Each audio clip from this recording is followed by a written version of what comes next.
Vous êtes toujours sur Globule Radio qui est en direct de l'EMC2, qui est le nouvel espace Michel Cros 2. C'est la nouvelle salle de spectacle de Chamonix et la salle des fêtes. Vous pourrez fêter votre mariage ou faire des séminaires. On est donc toujours avec Nathalie Sébar, qui est l'architecte associée qui a travaillé sur ce projet avec Didier Onde. Et on continue la visite de la salle de spectacle.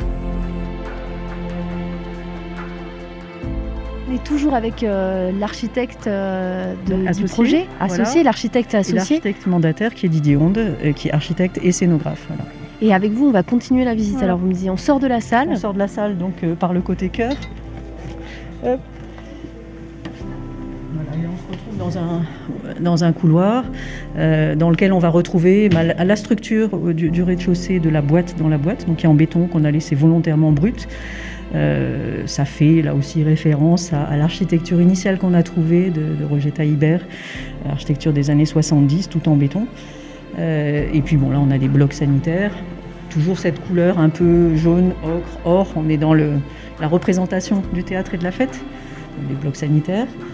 Bon, ce mur béton brut, donc, qui est avec un encastrement d'un petit profil qui permet normalement d'accrocher des expositions. Enfin, voilà, c'est un mur pour des cimaises. Voilà. Et quand on va tourner, on va longer à nouveau. Là, on longe la boîte de l'extérieur, la boîte de la salle, on la longe de l'extérieur.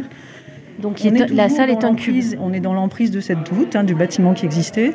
Et puis là, on va retrouver le foyer du rez-de-chaussée. On voit qu'il y a un côté bar qui a été installé là pour aujourd'hui et qui sera utile à d'autres manifestations, bien sûr. C'est important. Voilà. Et là, on voit, en fait, on retrouve la voûte, la naissance de la voûte, le volume dans lequel on est venu se construire. Et puis, un bout de plancher intermédiaire qu'on a reconstruit et qui est le foyer haut. On peut y monter, si vous voulez. Oui, allons-y. On a travaillé, on disait, le béton brut. Et ce qu'on voit ici, c'est... on voit des triangles, là, avec des finitions de béton différentes. Et en fait, on est dans ces structures de triangles. Là, ça, c'est le plan des espaces dans lesquels on est. La salle de spectacle, qui est là derrière, en fait, elle rentre dans ce grand triangle-là. Et les parties dans lesquelles on va aller tout à l'heure, où il y a les loges des artistes, le foyer des artistes, et dans le petit triangle. Voilà. Qui était donc une ancienne crèche. Et qui était l'ancienne crèche. Oui, on a accédé par le côté MJC voilà. à l'époque. Là, on va monter dans la partie foyer haute. D'accord, donc là, on va passer au-dessus de la salle. Oui. On est en train de monter les escaliers. Juste au-dessus du foyer, donc c'est l'endroit où on va venir. Donc c'est le foyer aussi, mais c'est le foyer haut, on va dire, où on voit là l'escalier qui monte à la régie, donc qu'on a vu tout à l'heure en balcon dans la salle. Là, on a la paroi extérieure de la boîte, dans la boîte de la salle. Toujours doré, donc là vous avez mis...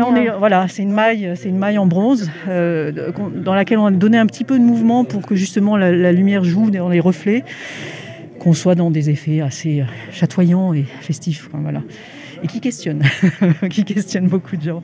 Voilà, mais donc là, effectivement, ce sera effectivement un lieu de foyer, donc détente après ou avant les spectacles, qui pourra aussi accueillir, puisqu'il y a un escalier de secours extérieur, qui peut être aussi un escalier secondaire d'accès.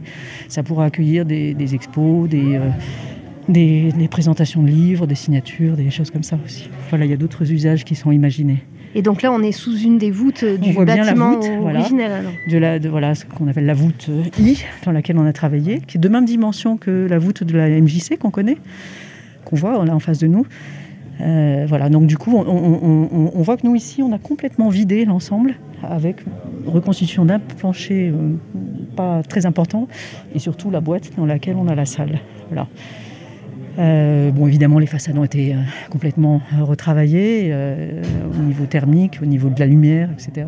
Ça, c'est un point important parce que c'est vrai que c'est une thématique qui intéresse les Chamonniards, c'est aussi l'écologie. Et donc, c'est vrai que là, on parle de béton, etc. Mais vous avez travaillé là-dessus. La première notion qui est importante quand on veut diminuer les impacts, justement, au niveau environnemental, c'est d'utiliser ce qui existe déjà. Et dans ce sens, la reconversion de ce bâtiment, c'était l'essentiel. Enfin, je veux dire, tout était déjà là au niveau des fondations et du toit. Le reste, on l'a reconstruit évidemment, bien sûr, mais il y a déjà toute une part d'énergie grise qui existait, qui est là, et qu'on n'a pas dû mettre en œuvre. C'est ça qui est important. Et comment vous avez travaillé aussi sur le reste d'un faible impact ?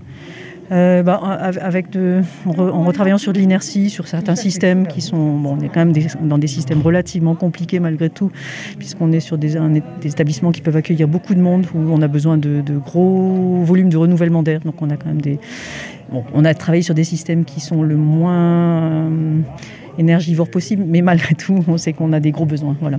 Donc avec des parois qui sont faible émissivité, etc., où on aura des apports solaires relativement importants aussi, puisqu'on est exposé. Tout est vitré, ouais. Sud-est et sud-ouest, avec du vitrage qui a faible émissivité. Enfin bon, après c'est de la technique, mais normalement on n'aura pas de surchauffe en été. On aura une ventilation naturelle pour pouvoir rafraîchir. Voilà. Bon, après, on a travaillé sur l'impact environnemental des matériaux. Dans la mesure du possible, effectivement, on était avec des matériaux qui étaient le plus locaux possible, qui étaient biosourcés pour certains quand on pouvait. L'idée de faire la boîte en structure. Alors, on a vu que le rez-de-chaussée, il était en béton. Là, c'était pour des raisons sismiques, on était obligé. Mais par contre, tout le haut, là, enfin, on a une structure bois. Et c'est du bois, effectivement, des bois des Alpes, avec des entreprises locales. Donc, effectivement, on essaie de travailler des circuits courts.